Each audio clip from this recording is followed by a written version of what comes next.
Out on the edge of Dustwater, where the wind cut through sand like a knife through bone, Wade Ransom rode slow. The old gelding, Scout, trudged through the red dust, head low, tail flicking at ghosts that weren't there. The horizon shimmered like a fever dream, all heat and silence and memories a man couldn't kill. 3 years had passed since Wade buried Mirabelle, the only woman who ever made him laugh. He'd dug her grave by the Cottonwood Creek with his bare hands, kept her locket tucked inside his coat ever since. Grief had weathered him the way the sun wears down stone. Slow, quiet, permanent. Now it was just Wade, his horse, and the wind. He didn't talk much, didn't pray either. The desert didn't care for prayers. It listened to action, to sweat, to the sound of spurs dragging through dust. By late afternoon, the sun bled low, turning the sky the color of old whiskey. Scout stopped on his own, ears twitching, nostrils flaring. Wade felt it before he saw it, that stillness that meant something was wrong. He slid off the saddle, boots sinking into the soft earth. The air smelled of smoke and iron, the kind of smell that never came from cooking fires. He followed it through a patch of dead mesquite, hand resting on the worn grip of his Colt. Then he saw it. A wagon train, or what was left of one, wagons splintered and blackened, canvas ripped open and flapping weakly in the wind. The wheels were curled and cracked, like ribs under fire. A few shapes lay scattered among the ashes, still, silent, faceless. He didn't count, didn't need to. The smell told enough.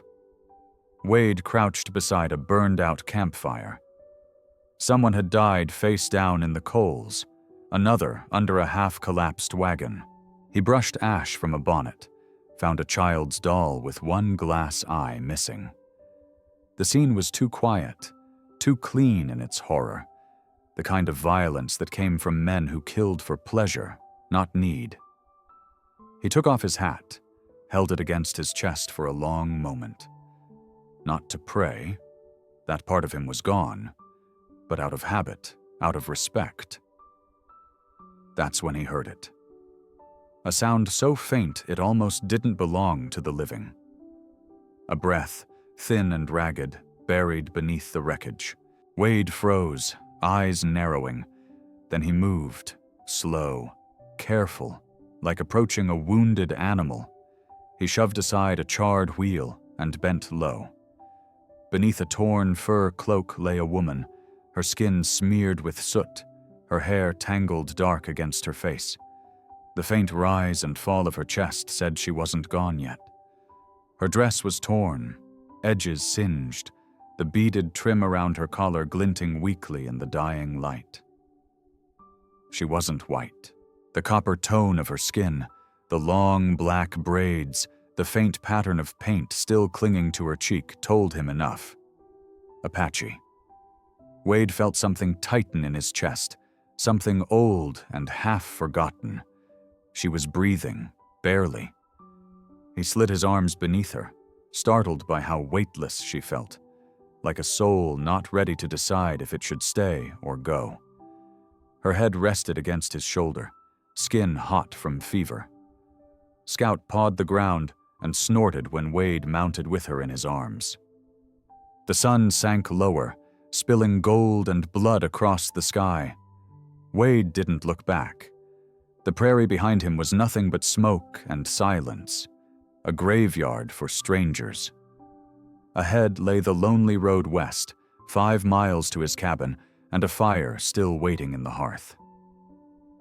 He gave Scout a gentle nudge. "Easy, boy," he murmured. "We're not done yet." And as they rode into the dusk, the wind carried the scent of ash and sorrow, the beginning of something he didn't yet have a name for. The wind had gone quiet by the time Wade Ransom reached the birch grove where his cabin stood.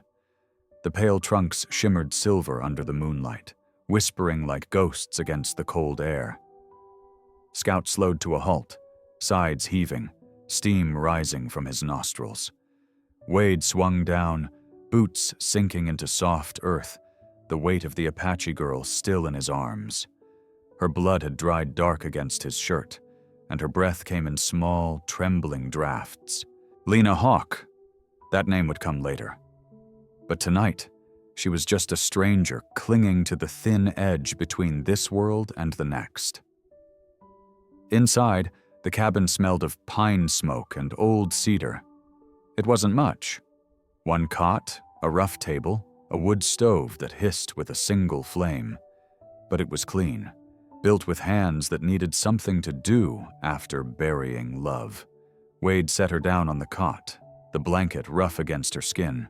Her face was streaked with soot, her lips split, her dark hair tangled across her shoulders like spilled ink. He moved without thinking, same as a man who'd tended wounded horses or dying soldiers long before. He poured water from the kettle, tore strips from an old shirt, and washed away the ash. Beneath the grime, her skin was warm, fevered, fragile.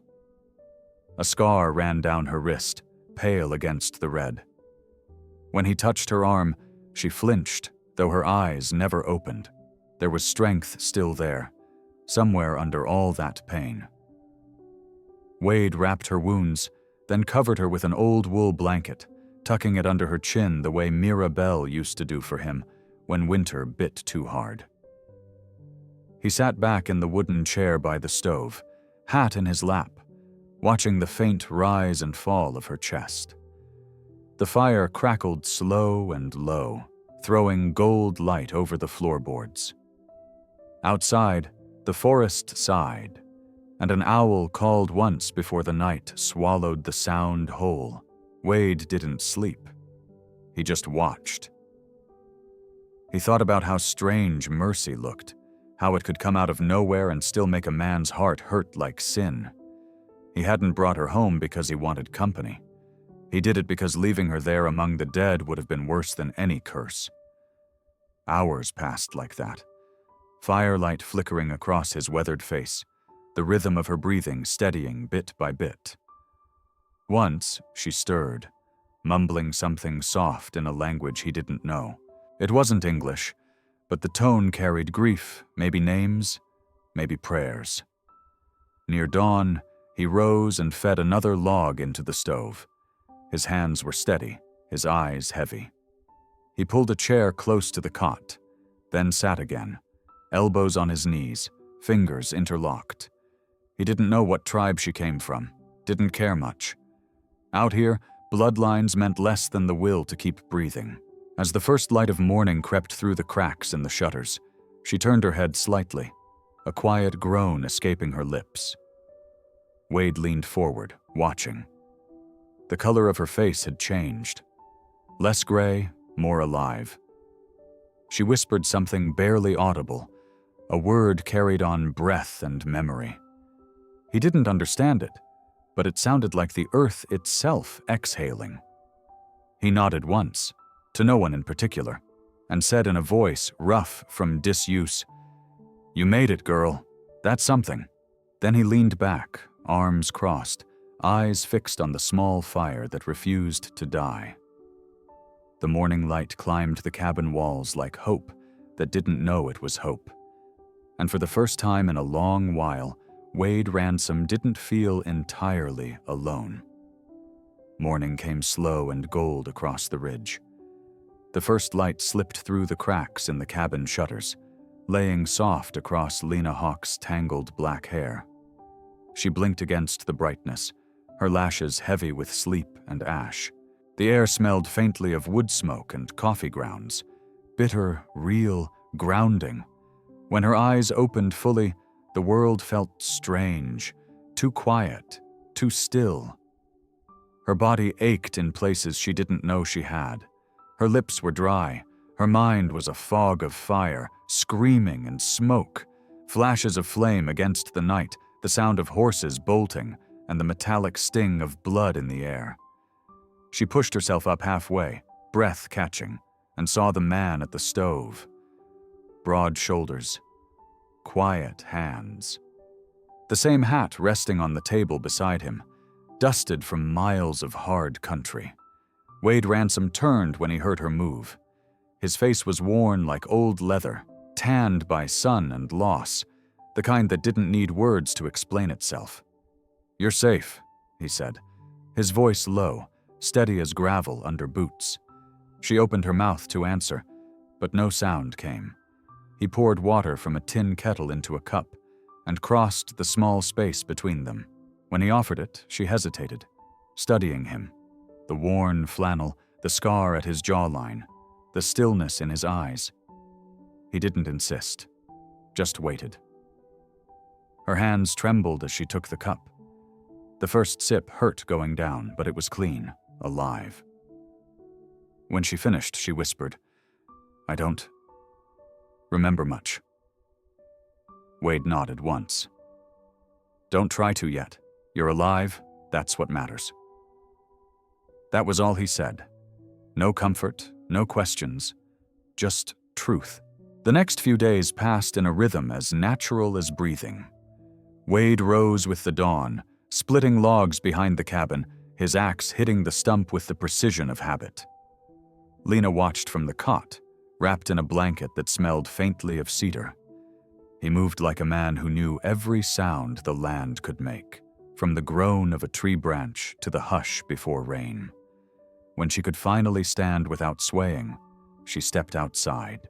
The morning air bit sharp against her skin, carrying the smell of wet earth and the far-off song of a lark. She pulled the blanket tighter around her shoulders. Wade was stacking firewood near the barn, sweat shining on his temples despite the chill. He glanced her way, not surprised to see her up. "You'll catch cold," he said, though his tone was gentle, not scolding. "I needed the sky," she murmured, "to make sure it's still there." "It is," he said, setting another log in place. "Always will be, whether we ask it to or not." She looked at him then, really looked, at the man who'd carried her through the fire without asking who she was or what she'd done. There was no pity in him, no judgment, just a kind of quiet strength, rough around the edges but steady as the land itself. That evening, she helped him peel potatoes. Her fingers were clumsy, still weak, but she worked through it. Wade didn't correct her when she dropped one. He just handed her another knife and said, "Try again." When the soup was done, they ate by the fire. It was thin, a little too plain, but Lena smiled faintly as she tasted it. "Needs salt," she said softly. Wade looked over, one brow raised. "Maybe, but it'll fill us." Their eyes met across the small wooden table. Something passed between them. Not affection, not yet, but something human, fragile and real. Outside, the wind rustled through the birch trees, and the land exhaled. Two strangers learning how to breathe again, one meal, one silence at a time.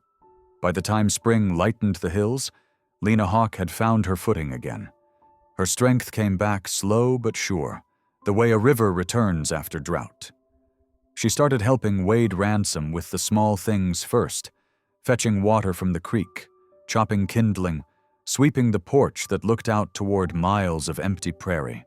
She was quiet when she worked, moving with a kind of practiced grace. Her hands, though still marked by scars, were steady now. Wade had learned not to fill the silence. Some silences didn't need breaking. They just needed space to breathe. When he swung the axe out back, she'd stand by the split logs, stacking them in neat rows. Each time she'd glance up to meet his eyes, not speaking, just sharing the rhythm. She was stronger than she looked, not built for softness but survival, the kind of strength born from loss, the kind that didn't show off but endured. At night, they sat on the porch, the sky bruised purple over the ridge. Wade talked sometimes, not much, never about himself, but about Mirabelle. How she used to plant wildflowers along the fence, how she'd laugh whenever Scout stole her laundry off the line. Lena listened, her gaze fixed on the horizon, her face unreadable. "She sounds like someone who could calm the wind," Lena said once, her voice low. "She could," Wade replied. "She'd tell me not to build fences too high. Said they keep out more than they protect." Lena nodded, turning that thought over like a stone in her hand. One evening, when the air smelled of pine sap and distant rain, Wade heard something he hadn't heard in years. Singing. It was soft at first, just a hum floating through the open window, a sound older than words. He stepped onto the porch, careful not to disturb it. Lena was sitting by the fire pit, head bowed, her hair loose, eyes half closed. The melody wound through the air like smoke, haunting, reverent, full of ache. It wasn't a song meant for others to hear, but for the ones who were gone. The language was Apache, though Wade didn't know the words. He didn't need to. The meaning was carved deep in the sound. Sorrow, memory, and something holy in between. Scout, who rarely stayed still for long, lowered himself beside the porch, ears twitching, muzzle resting on his hooves.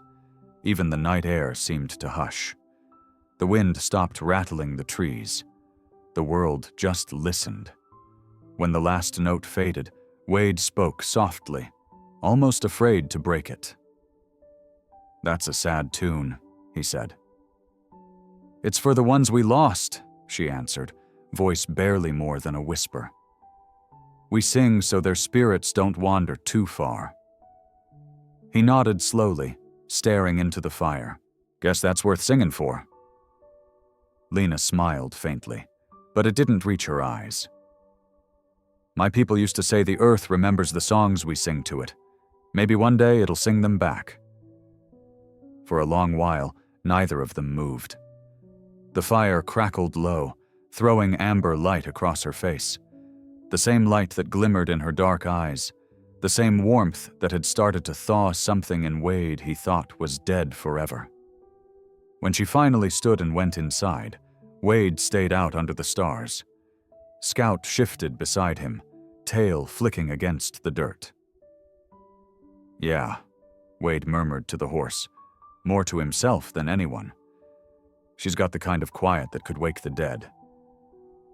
And somewhere beyond the birch grove, the wind carried a faint echo of her song, a sorrowful lullaby lingering over the wild, wide land. By midsummer, the wildflowers had dried to dust, and the road into Dustwater shimmered under the sun like a strip of molten brass. Wade Ransom rode with Lena Hawk seated behind him, her hands light against his coat, her gaze steady on the wide horizon. She hadn't been beyond the birch grove since the massacre. Today was the first time she'd let the world see her again. The town sat squat and wind-bitten, a handful of wooden buildings leaning into the heat, their signs faded by time and grit. The general store stood at the center, its windows coated in the thin grime of long seasons. As they dismounted, the boardwalk creaked under their boots. The street went quiet in that subtle, unmistakable way people get quiet when something unusual crosses their sight. A few men outside the saloon paused mid-drink. A woman with a wash basket froze on her porch. Lena's dark braids, the copper tone of her skin, and the silver glint of her Apache choker marked her like a lantern in a dark room. Wade felt their eyes. He didn't like it. But he'd lived long enough to know you couldn't stop people from staring, only give them a reason to stop talking. Inside Amos Dyer's store, the air was thick with the smell of dust, flour, and old tobacco. The shopkeeper, a gray-bearded man with eyes sharp as a hawk's, nodded once when they walked in. He didn't stare long. Amos had seen plenty of strange pairs ride through town, but the silence behind them stretched like a drawn wire. Lena moved quietly through the aisles, picking up a tin of coffee, a bundle of thread, a sack of sugar. She kept her head down, though her posture was proud. There was no shame in her steps, only the kind of calm that comes from someone who's already survived the worst thing life can do. That calm didn't last. At the counter stood Jed Holt, a ranch hand from out near Hollow Creek, thin, wiry, and loud in the way men are when they want to be noticed. He turned as she approached, his eyes catching on the silver choker at her throat. It gleamed even in the dim light, stamped with a hawk's feather, the mark of a chief's bloodline. "Well, I'll be damned," Jed muttered, squinting. "That ain't something you see every day." Wade stiffened. "You got something to say, Holt?" Jed ignored him, stepping closer to Lena, curiosity burning through his manners. "Tell me, miss, whose daughter are you from the Hawk clan? That's a chief's token, ain't it?" Lena's jaw tightened. Her eyes flicked toward the floor, then back up. "The man it belonged to," she said evenly, "is dead." Jed blinked, thrown off by her calm. "Well, now that's a shame. Folks'll talk, though. Can't wear something like that round here and expect silence." He gave a half smile that didn't reach his eyes and tipped his hat before walking out, the bell above the door jangling hard. Wade watched him go, his gut tightening. Dustwater was a small place. Words moved here faster than wind across the plain. They paid Amos, loaded their supplies, and rode out of town before the sun hit high noon. The air behind them felt heavier, the weight of eyes, of whispers waiting to grow teeth. By the time they reached the ridge above the cabin, Wade could already feel it. Trouble wasn't coming. It was already awake. That night, Lena stood at the porch railing, her fingers brushing the choker at her throat. "I should have left it behind," she said softly. Wade shook his head. "It's yours. You don't hide who you are to make small men comfortable." She looked out toward the dark hills, where the wind carried the faint smell of rain and something else. "Rumor. Maybe so," she murmured. "But in this country, even the truth can get a person killed." Wade didn't argue. He just stood beside her, the two of them framed by moonlight and the sound of Scout's quiet breathing. Somewhere out in that endless dark, Dustwater whispered their names. And the prairie, as always, listened. Wade Ransom had never been a man who cared for music. The prairie had its own sounds, the low hum of wind, the distant cry of hawks, the rasp of boots across dry earth. But one evening, in late autumn, he brought something home that would change the way silence felt. It was an old piano, half broken, with one leg splintered clean through.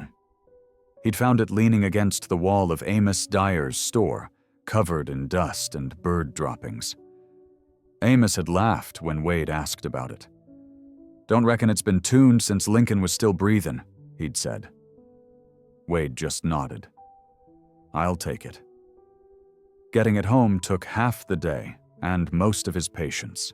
The instrument wheezed when they pushed it through the cabin door, creaking like an old wagon axle. Lena Hawk stood by the table, staring at it. The battered wood, the cracked keys, her face unreadable. "It's yours," Wade said simply. "Reckoned you might make it sing again." For a long while, she didn't answer. Then she smiled, small but real, and said, "Maybe I will." That night, while Wade worked on fixing the broken leg with scrap wood and nails, Lena sat on the floor beside him, tying thin cords of bowstring sinew between the missing hammers. Her fingers were careful, deliberate. She hummed softly as she worked, an Apache tune, low and steady like the wind curling through canyon stone. When the piano finally stood straight again, she pressed one key, and a dull, tinny sound filled the room. Then another. Then a third. She winced, adjusted something, and tried again. It was rough at first, fractured notes, uneven rhythm, but as her hands moved, a melody began to take shape. It wasn't a song meant for company. It was something older, sacred, a mountain song, the kind passed through generations around dying campfires. Wade sat by the hearth, his elbows resting on his knees, and listened. The sound didn't fill the cabin. It breathed through it, light as dusk over the plains. When she sang, her voice was soft but strong, every word a memory carved into the bones of the land. She sang of a man caught between two worlds, one of earth and one of sky. A man who'd been torn apart for daring to belong to both. When she finished, she laid her hands on the keys, still as stone. "My father," she said quietly. "Silas McGraw, half white, half Apache. He built bridges between people who never wanted to meet halfway, and they killed him for it." The words came without anger, but they carried a kind of ache that no tears could fix. She turned her face towards the open window, the moonlight catching the copper lines of her skin. "I used to think forgetting would set me free," she murmured. "But forgetting only makes ghosts stronger." Wade didn't know what to say. He wasn't good with comfort, and he figured she didn't need it anyway, so he said what little he could. "You ain't forgot," he said. "You just remembered different." Her lips curved slightly. Not a smile, exactly, but something close. "Maybe that's enough," she whispered. They stayed there a while longer, her fingers tracing the ivory keys, his hands wrapped around a cup of black coffee gone cold. The fire burned low, the room thick with warmth and the faint scent of pine smoke. Outside, Scout pawed softly at the dirt, and somewhere in the birch trees, an owl called once before, settling into the night.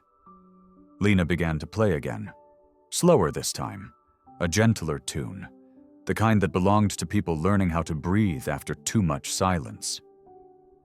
And Wade sat back in his chair, eyes half closed, thinking maybe this was what peace sounded like. A woman mending a broken piano with bowstrings and hope, and the world finally, mercifully, listening. The morning broke hard and dry, with a red sun climbing through a haze of dust. Scout stood restless by the corral, ears pricked towards the horizon. He gave a sharp whinny, a sound that sliced through the stillness like a warning. Wade Ransom looked up from the woodpile and saw it, a thin coil of dust rising where the road bent through the sagebrush. He shaded his eyes with one hand. A rider was coming, fast, the kind of fast that never meant good news. By the time the horseman slowed near the birch grove, Wade was already waiting out front, hand resting easy but firm on the worn handle of his revolver.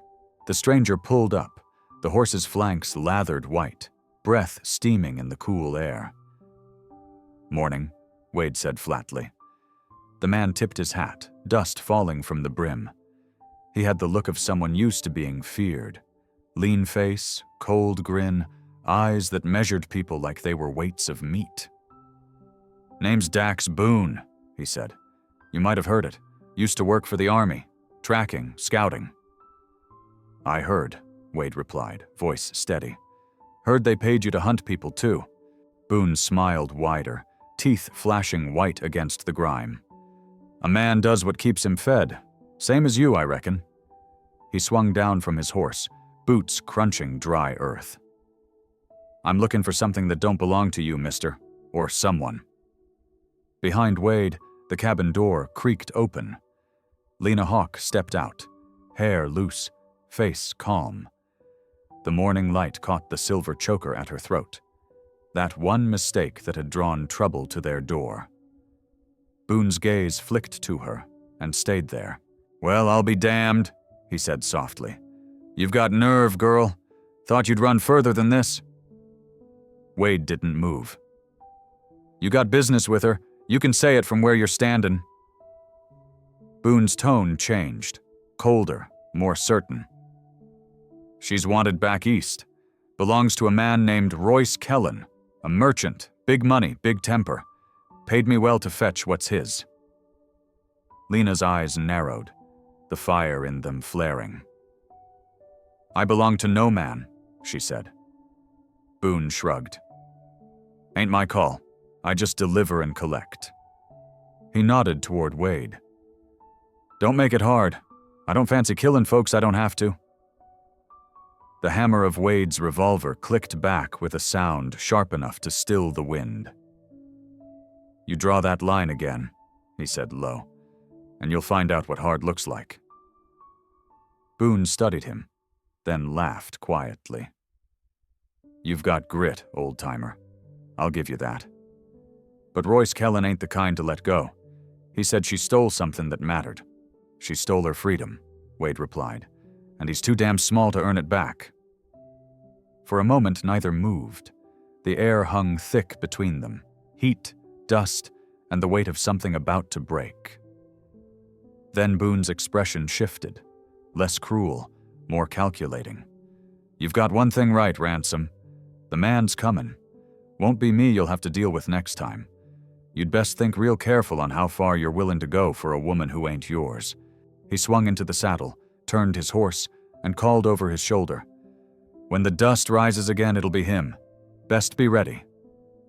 As Boone rode off, the silence settled heavy. Lena stood on the porch, hands clenched at her sides. If he wants to bring me back, she said quietly, eyes locked on the fading trail of dust, he'll have to walk through a man who's already lost everything. Wade holstered his gun, but didn't answer. His gaze followed the horizon long after Boone was gone. He knew trouble when he saw it. And this time, it was wearing silk gloves and an eastern smile. Behind him, the cabin's shadow stretched long across the yard, dark as the promise that had just been made. The sky broke open that night, and the wind came howling down from the mountains like something alive. Wade Ransom had seen storms before, but this one felt different, meaner, older. The birch trees bent and moaned as if the land itself was warning them to stay inside. He barred the cabin door and checked the fire, its orange glow fighting against the dark.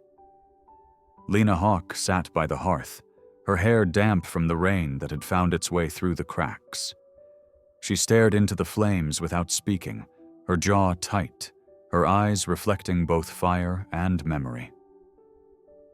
Boone's gone, Wade said quietly, setting his rifle against the wall. But he left his shadow here. Lena didn't answer. The storm pounded harder, wind clawing at the windows like restless ghosts. For a while, all that filled the cabin was the sound of the tempest, the roof creaking, the whistle of air through the eaves, the uneasy breathing of Scout in the lean-to outside.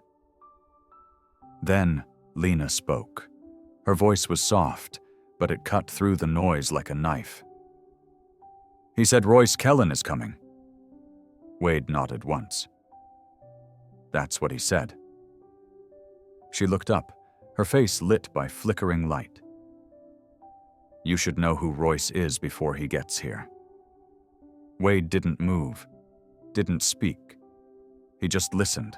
My uncle, Mason Hale, took me in when my parents were gone, she began. He said he'd keep me safe, but men like him don't know the meaning of that word. Her tone turned hard, the rhythm of her words like hoofbeats over dry ground. He owed Royce land, debts, promises, whatever men trade when they run out of honor, so he sold me for property, for dirt. She fell silent then, the words settling like ash. Outside, thunder rolled low and long. The wind rose again, shrieking through the cracks, carrying voices that weren't really there. Wade felt the hair on his arms lift. He crossed the small room and sat beside her. The chair creaked under his weight. For a long time, neither spoke. Then he reached across the space between them and took her hand, rough palm against her trembling fingers. No one puts a price on you, he said, voice quiet but firm. Not your uncle, not Royce, not anybody. Lena blinked, her lashes wet though she hadn't cried. They already did once, she whispered. Then that's the last time. A gust of wind slammed the door, rattling the hinges. Shadow, the black crow, cried out from the roof, a raw, harsh sound that carried through the storm. Lena turned her face toward the noise. My people believe the crow carries messages from the ancestors, she murmured. Sometimes they come to warn us. Sometimes they come to remind us we're not alone. Wade's gaze followed hers. Then I reckon your ancestors picked a hell of a night to drop by.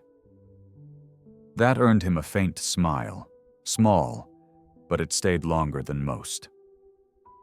They sat together in the dim cabin, her hand still in his. The fire hissed, a log cracked, and beyond the walls the storm screamed like the ghosts of the Hollow Men, the ones Lena had left behind in smoke and ruin. When she finally spoke again, her voice was barely a breath. He'll come for me. Wade looked into her eyes dark as the land after rain. Then he'll find he rode too far west for mercy. Outside, the storm raged on, tearing at the birch grove until branches snapped like bones. Shadow stayed on the roof, unmoving, watching, as if the dead themselves were keeping vigil. And inside that little cabin, between the fire and the fury, two souls waited, one to face what haunted her past, the other to stand between her and the world that had already taken too much. 3 days later, the wind carried the smell of dust and gun oil across the ridge. The morning sun had that cold, hard shine that meant trouble was riding in. Wade Ransom stood by the old cottonwood tree, the same place where he'd buried Mirabelle's wedding ring years ago, his only way of letting go. Now, he was waiting there again. But this time, he wasn't alone. Lena Hawk stood a few paces behind him, her dark hair tied back, her face calm but pale. She'd insisted on being there. Wade hadn't argued. You couldn't tell a free soul to hide. The sound of hooves came first, steady, measured, and sure. Then they appeared through the dust. Royce Kellen, dressed in fine black cloth that didn't belong to this country, flanked by 2 hired guns with eyes like vultures. Royce dismounted slowly, his boots crunching dry earth. He was slick, polished, the kind of man who thought money could tame anything, even the wild. So this is where you've been hiding my property, he said, his voice smooth as whiskey gone sour. Wade didn't move. Ain't no property here, he said. Just a woman who survived what men like you call justice. Royce smirked. You're old, Ransom. Sentimental. You think words change what's owed? He glanced at Lena, his gaze crawling with possession. You'll come with me, girl. You know how this ends. Lena stepped forward, her chin high. I know exactly how it ends, she said. Royce's smirk faltered. Wade's voice cut through the air. She doesn't belong to anyone. Not you, not me. But if you so much as breathe wrong in her direction, you'll die under this tree. The space between them filled with silence, a silence thick enough to choke on. A hawk circled overhead, its shadow slipping over the cottonwood leaves. One of Royce's men shifted, hand brushing the butt of his revolver. Wade didn't wait. The flash came fast. 2 gunshots cracked through the air, sharp and final. Both of Royce's hired men hit the ground before their echoes died. Royce froze, his pistol half drawn. Wade leveled his Colt at him, the barrel unwavering. Go ahead, Wade said. You're the kind that needs to see for himself how small he really is. Royce fired first, too quick, too wild. The bullet tore through Wade's coat, grazing his side. Wade's return shot caught Royce clean through the shoulder. The merchant spun backward, collapsing into the dust with a cry that didn't sound like pain, but disbelief. He crawled away, dragging his good arm, cursing through clenched teeth. You think this changes anything? She'll still— Shut your mouth, Wade said, voice low as thunder. You already said enough to die for. Royce kept crawling until he disappeared into the brush, leaving a trail of blood and pride behind him. Wade holstered his revolver and let out a long breath. The wind shifted, carrying away the gunpowder smell, leaving only silence. Lena knelt beside the cottonwood, her hands trembling slightly as she dug into the dry soil. From her pocket, she pulled out the silver choker, the one that had cursed her name in 2 worlds. She laid it beside the small mound where Mirabelle's ring rested. 2 pieces of metal that had once chained love in different ways. She whispered something soft in Apache. A prayer, maybe. Or a farewell. The breeze caught her words, scattering them like ashes. Wade stood behind her, hat in hand. He didn't ask what she said. He didn't need to. When she rose, their eyes met, hers full of something new, something free. It's done, she said. Yeah, Wade answered, looking out over the plains. For now. The wind rustled through the cottonwood branches, and a single black feather drifted down, landing between the 2 graves. Shadow croaked once from the tree above, as if marking the end of one life and the quiet beginning of another. The storm had passed, but the air still smelled of smoke, memory, and the price of peace. Spring came slow to Dustwater that year. The hard frost melted off the ridge, and the birch grove turned green again, small leaves trembling like they were afraid to believe in warmth. The soil was soft beneath the cottonwood, the same tree that had seen death, mercy, and the kind of love that asked for nothing back. Wade Ransom worked the field at sunrise, his shoulders steady, his breath even. He wasn't a young man anymore, but there was a steadiness in him now that hadn't existed before, the kind that comes when a man finally stops fighting ghosts. Lena Hawk would join him after breakfast, her hair tied back with a strip of red cloth. She moved barefoot through the rows of young corn, humming those same old Apache tunes that once sounded like mourning, but now felt like prayer. When the day stretched long, she'd sit beneath the cottonwood, stitching torn fabric or carving small wooden charms shaped like hawk feathers, and giving them to the children from the nearby farms who wandered too far. Sometimes, late in the afternoon, a wild horse, the dun-colored stallion they called Dust, would appear at the edge of the property. He'd stand there for a while, tail flicking, eyes alert but calm. Wade would tip his hat toward him, the same way a man greets an old friend he doesn't expect to stay. Guess he's still watching over us, Wade would say, and Lena would smile. Maybe he's just making sure we remember. The nights came gentle that spring. They'd sit by the porch as the sun sank into the hills, the light turning the sky into melted gold. Lena's voice would rise, low, rich, filled with the hum of distant places, and Wade would listen, not as a man mourning anymore, but as one learning to live again. Sometimes, when she sang, he'd reach for her hand, rough fingers brushing against hers.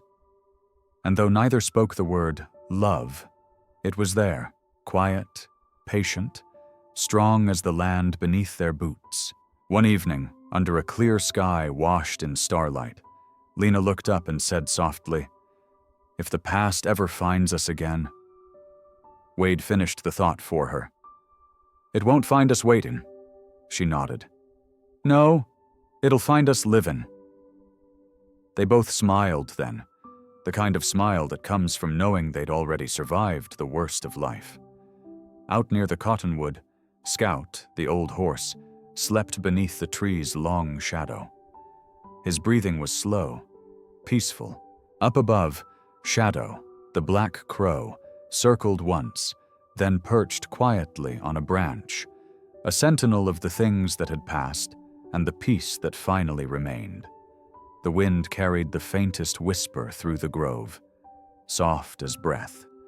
If you listened close, you might have thought it was the voice of the Hollow Men, the dead who once haunted Lena's dreams, now part of the wind itself, murmuring through the canyons and across the plains. They didn't haunt anymore. They told stories. Stories of a man who'd lost everything and found grace again in the eyes of a woman the world tried to own. Stories of an Apache girl who sang the spirits home and built a life from the ashes of two worlds. Stories of Dustwater, where the land remembered mercy and the wind still carried names too sacred to fade. When the fire burned low and the stars came closer, Wade would sometimes stand at Mirabelle's old grave, hat in hand, head bowed. He didn't pray, not exactly, but the silence between his breaths felt like something close.